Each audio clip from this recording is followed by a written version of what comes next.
We actually just recently met. She said, "Oh, I'm okay. Are you okay?" I'm alright, I promise. I'll pull the attention back over here. So thank you so much for the invitation today. I am very nervous. I am a storyteller. My husband and my kids and my friends that are here today will attest to that, but I haven't shared this story in this way quite yet. So I'm extremely nervous.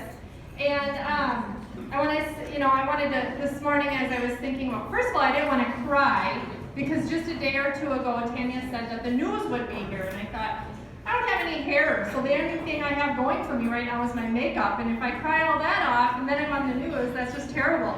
But she actually interviewed me beforehand, so we're good to go, so I'm not so nervous about crying. But the other thing that they tell you to do, and I apologize if this is not appropriate being in a church, but they tell you to imagine everybody being in their underwear when you're speaking. And instead of doing that, I'm just going to imagine you all bald, because I can totally relate to that. So that's how I'm going to calm these nerves today. It's very surreal to be here. It's really hard for me to wrap my mind around the fact that I'm up here sharing and that this is actually my story that I'm sharing with you today. So I do have note cards. I do have some notes. I want to stay on task. I'm a rambler. I'll get sidetracked. And I have a brain tumor. So this is okay. I can have note cards because that's a good excuse. So a little bit about me. I am 39 years old. I'm from Rochester, Minnesota. I am married to the absolutely most incredible guy that I've ever met. And we have 4 children together. We have been together 14 years and married 11 of those. And I am so thankful that God blessed him in my life because we've been through a lot together, but this is by far the biggest challenge we've had. And I am just so blessed to have somebody that takes such good care of me. I am a self-development and self-growth addict. I absolutely love it. And I found Audible, which is an app on your phone where you can listen to books in your headphones. About 6 to 9 months ago, I found that, and I was listening to 2 to 3 books a month. I now do not, I think in every way that was setting me up for success in this journey. I have listened and grown so much in the last almost year that I think it's making it easier to tackle this with a positive attitude and to see it for what it is rather than sink in a hole and cry and feel sorry for myself. I think that attitude absolutely means everything when it comes to any aspect in your life, whether it's cancer or hardships in a relationship or anything that you're encountering. A positive attitude means all the difference, whether you succeed or you fail in that journey. So a little bit about this journey. April 7th, 2019. At first I said my story changed, but then it dawned on me the other day that my story did not change. This has always been my story. There is a plan. God has a plan, right? But what I thought my journey would be completely changed, and we had a huge plot twist in our life and in our family. I was taken to the emergency room because I was having seizures at home that were completely knocking me unconscious. Upon arriving at the emergency room in St. Mary's, I had another one, so it was witnessed by the staff and the friend that was with me. And I can't thank the staff at St. Mary's enough. They were amazing, and they knew right away that I needed to get back to that CT scan. They needed to figure out what was going on up here and why was I having these seizures. That was the evening that I was diagnosed with a stage 2 cancerous brain tumor. I'm also blessed that I don't remember it. What I remember is what I've been told. My husband took the blunt because he was the one there with me. Because of the trauma and the seizures and the surgery that followed shortly after, my memory of that week and even the few days to follow is very, very foggy. And I remember what I've been told. And so I don't have a lot of feelings wrapped around that diagnosis or that blow that when we were told that I had a brain tumor, because Troy took all of that for me. Because I just don't remember it. But we found out I had a brain tumor. I was in the hospital for a few days. They needed to get some swelling and some inflammation and some things under control. I was put on a very high dose of anti-seizure medication, and I have not had any seizures since. The ability to drive was taken away from me, which was a huge, as a mom and a busy go-getter, not being able to drive at first it was very, very hard to lose that independence. And on April 12th, I had brain surgery. They went in, opened up the scalp, went in through the skull and took 6 biopsies of the tumor. They're not able to surgically remove it because of where it sits. It sits right on my motor strip, so the left side of my brain controlling the right side of my body. So that's why the seizures were starting on the right side and taking place there. But one of the major concerns if they went in to remove it was paralyzing my mouth, my lips and my tongue. And my husband will tell you, as will many of my friends and family, that I like to talk. And so that is not something that can ever be taken from me. So we had brain surgery, they took the biopsies, and then it was the longest 13 days of our lives. We needed to wait 13 days for all the pathology reports and to see oncology and find out exactly what we were dealing with here. And so until April 25th, we didn't know. We didn't know if it was aggressive, we didn't know how long I had it, we didn't know what we were dealing with here. And so there was a lot of tears, there was a lot of fear, there was a lot of prayer, and there was a lot of community. Our friends and family gathered and surrounded us with love and support. So much so that on April 25th, when we walked onto the oncology floor in Uganda, I had no doubts. I wasn't scared. I was so positive. In fact, on Facebook, I put, I have my positive pants on and I'm ready. I just wanted to plan. I just wanted to know how we were moving forward. But I knew it wasn't going to be bad news. I already knew I had a brain tumor. I knew it wasn't going to get worse than that. And what we found out is I had a grade 2, I have to look at it, oligodendroglioma, which, as they told me that day, is if you have to have a brain tumor, this is the one to have. So I was like, perfect, I won the lottery there. And we knew we couldn't surgically remove it, but he said, we have a plan, here's what we're gonna do. We're gonna go after this thing, and we're gonna first hit it with radiation. So we're gonna have you meet with the radiation team in a few days. And then after that, we're gonna give you a little break. And then we're gonna go after it with chemo. And we're just gonna blast this thing. Brain tumors are very rare, which is odd because I now know a lot of people with brain tumors. In fact, a friend of mine, a very close friend of mine, was diagnosed right before me. And I didn't know that because she didn't share that until after the fact. She didn't want to impede on what I was going through. And so I've got actually friends around me that actually have a brain tumor as well. But brain tumors make up only 2% of all cancers, which is about 700,000 people across the nation, which sounds like a lot, but it's actually very, very rare. So there's very little research around it. There's very little chemotherapy. It's hard to get chemotherapy to your brain because nothing's supposed to make it to your brain.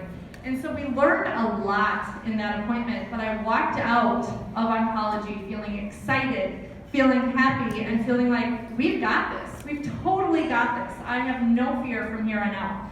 Grade 2 means it's slow growing. I've had it since 2016. The reason we know that is because in 2016 I got food poisoning and face planted in my bathroom. And we went into the ER and they did a scan to find out if I had broke my cheekbone. And when they look back at that scan now, they see very, very light shading. And so this thing has been in my head. I've walked around with it for almost 3 years, over 3 years, and had no idea. I mean, I had no symptoms other than my 2 fingers on my right hand had gone numb, and I was cleaning houses part-time and thinking, okay, I have a pinched nerve, so I started going to the chiropractor. I had no idea that actually it was a brain tumor pushing on that motor strip and starting the symptoms there. So we met with radiation, and what we decided to go with, because I love innovative, I love cutting edge, I love new and experimental, we went with proton beam radiation therapy, which is a huge building. It's the Jacobson building in the back of the Methodist in Rochester. And the awesome thing about it is, different than traditional radiation and what we know about it, is that instead of hitting my entire brain with radiation, we're only hitting the tumor and it stops there. So there's no pass-through, there's no exit, there's no other radiation hitting any part of my brain.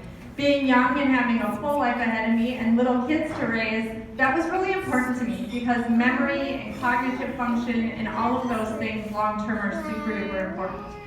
So I was to have 30 radiation treatments, 3 a day for 30 days. We get the weekends off. We started May 7th, and I'm so excited that this coming Tuesday, the 18th, I will ring the bell. That makes me emotional.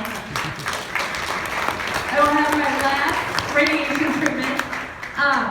I was supposed to, around week 3, start to feel the effects. That means fatigue, headaches, some hair loss, they told me. That little bit that they shaved when they did surgery, you'll lose those little baby hairs that had come in. They were mistaken with that part. But I only have 2 left. And just this weekend, I can tell you I feel great today, but Friday and Saturday were probably the worst. And that's just tired and headaches. So I, instead of week 3 feeling cruddy and tired, I made it to week 6.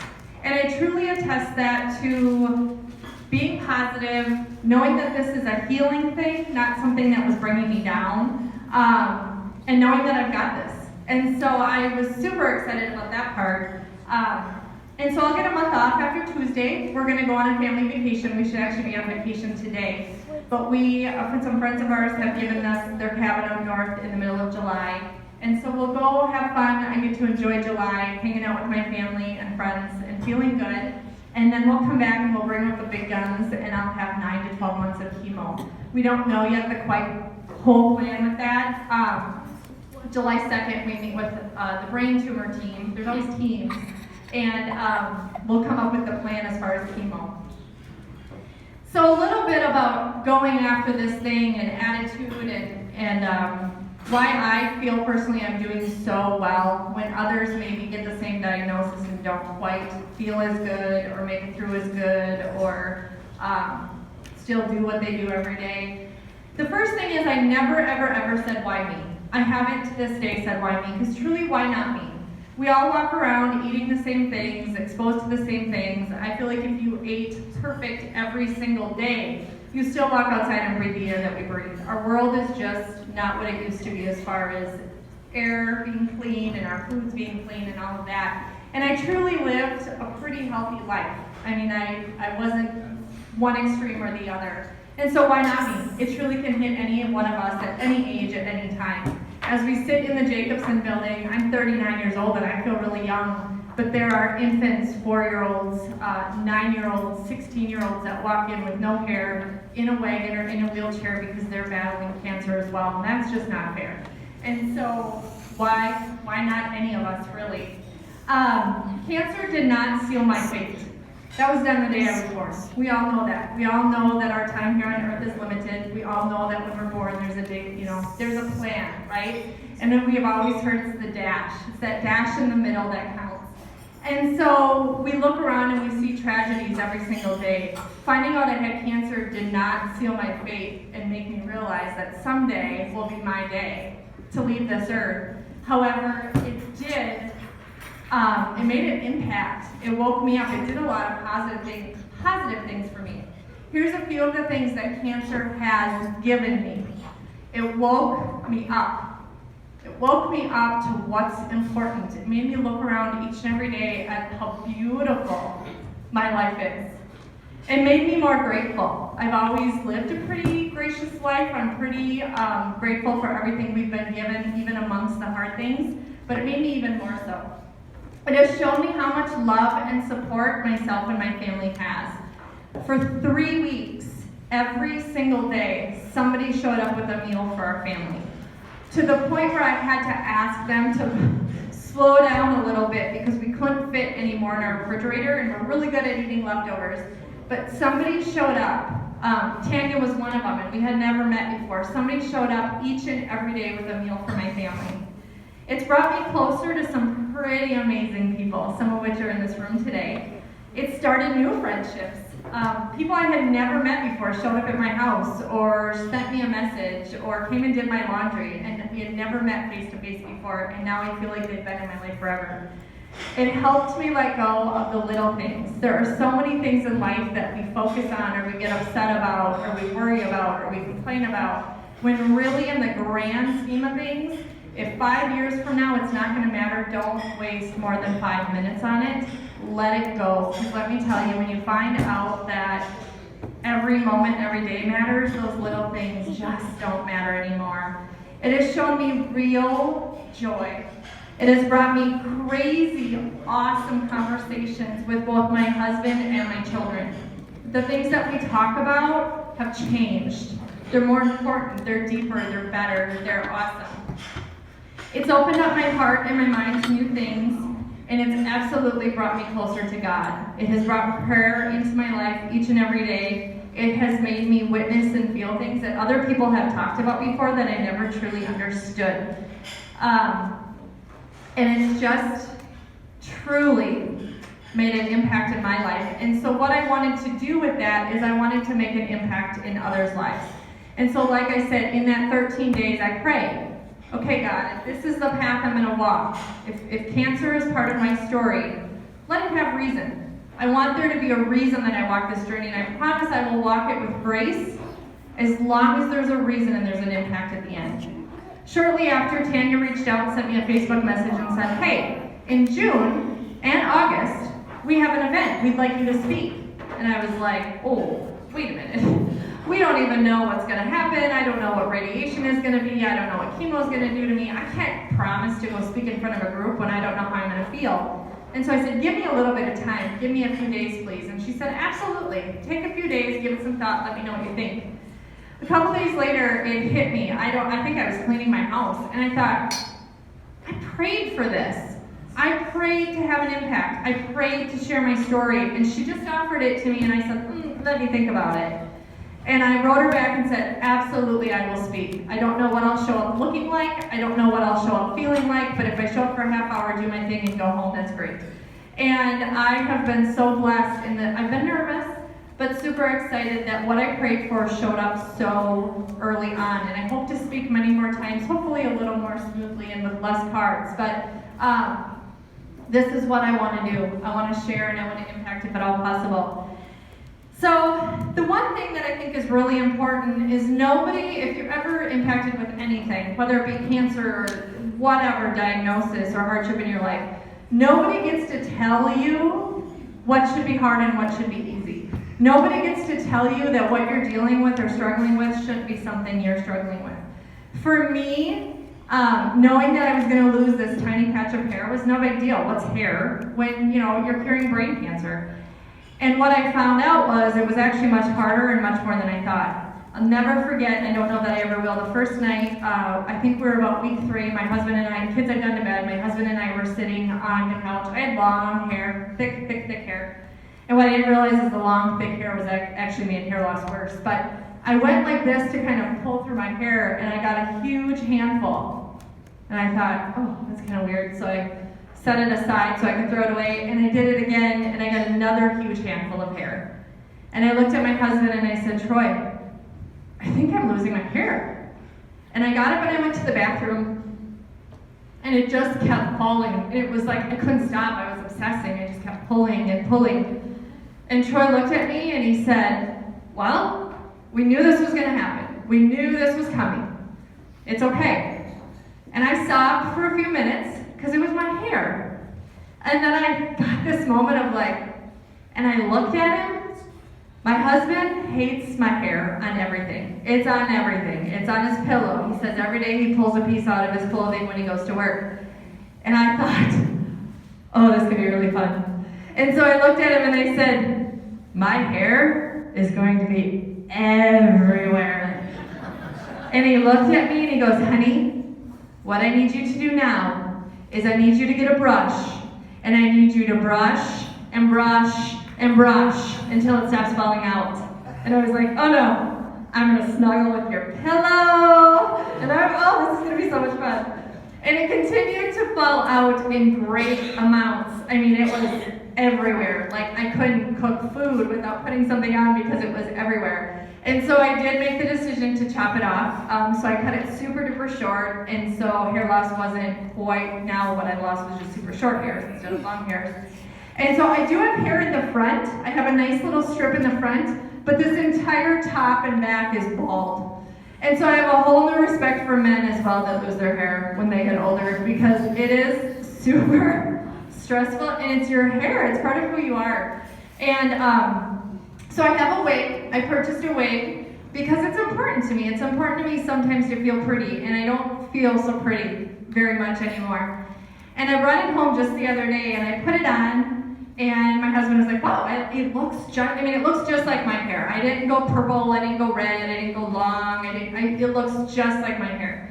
And then I took it off because it's itchy, and I put it up, and my children came home. I don't even remember where they had been. Oh, they were at SAC that day. So they came home, and they had been home a while, and it was sitting on the kitchen table on its little stand, and they had touched it. And then they said, well, put it on, Mom. We want to see what it looks like. And my teenager had kids or friends over that day, so when they walked in, I was bald at the supper table. Then when I went up to tuck in my little ones, I had hair, and then when they came down, I had a wrap, and my husband was like, what are you doing? Like, it was just switching it out. But I put the wig on, and my two little boys looked at me, and they touched it, and they hugged me, and they said, Mommy, you look just like our mommy again. And I didn't realize that it was so important to them to see that I was still the same person. And I feel good, and I'm doing good, and I feel great. And so the hair loss and the wraps make you look sick. That's my interpretation. And so I have to have the wig. I have to have the ability every day if I want to put it on so that I look like I feel. And I need my children to know that I'm still their mom, and I can still do all the things for them that they need, and I still feel great and can do all great things for them. So it was so much more impactful for me than I ever thought it would be. And what Troy doesn't know is I actually ordered another one on Amazon. It's coming like Tuesday. Anyway, gotta have options. Sharing openly for me, Facebook is I love Facebook. I love social media. I always have. My kids are like, are you gonna post it? Yes, I'm gonna post it. I'm a very open book. It's my therapy. The reason I do it is not because I need to share with the world everything that's going on in our private moments, but rather I want people to know that everything that you're going through, good, bad, ugly, cancer, whatever, so many others are going through as well. And I feel like if I'm real and vulnerable with you and I share the good with the bad, even if you take one little thing away from it, it's made it all worthwhile. So I apologize to my family in advance, but I do share a lot. And I continue to share my journey with cancer on Facebook. And the response from that has been so great. Messages I can't share with all of you, but some of the responses that I've gotten from people who are struggling with things on their own has made it all worthwhile. I have these things I call BTEs. They are brain tumor epiphanies. They happen almost every single day. I've shared some of that with you here today, but I share a lot of those on Facebook just because everything is so crystal clear to me on what matters and what doesn't anymore. So if you let the good in, it will flow abundantly. My request for you today is to look for the blessings because they're always there. Look for the helpers, they're always there. Look for the love and the joy because it's always there. And find God, He's always there. We can't all always be happy and healthy, but we can always find the peace, love, and joy, and we must always live our lives each and every day. That's the best advice I was given by oncology. Go out and live your life. We never know what tomorrow brings. Live now, love now, live now, love now. Tell those you care about how much they mean to you. We just never know when our own journey ends. And when you think of somebody, if somebody crosses your mind while you're driving or out in the garden or amongst your daily work, let them know. Some of the greatest things that have happened to me over the last 8 to 9 weeks have been somebody reaching out and saying, you crossed my mind today, I wanted you to know that I'm thinking about you. And I want to pay that forward. So every time somebody crosses my mind, I interpret that as God putting that in my heart and saying, this person needs you to show up today. It is not coincidence, there's a reason that that person has crossed your mind. And lastly, I want to share with you one of my favorite quotes. Again, I told you I love self-development and I love self-growth. Brene Brown is one of my favorites. She's hilarious and she's so great in teaching courage and vulnerability. She has a special on Netflix right now. Hint, hint, go check that out.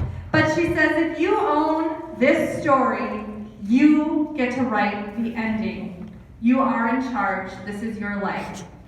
Thank you again to everybody for showing up and listening. Thank you to my tribe. Thank you to my husband and my children. Happy Father's Day to everybody in the room who's a father. Thank you for taking your time out of your day.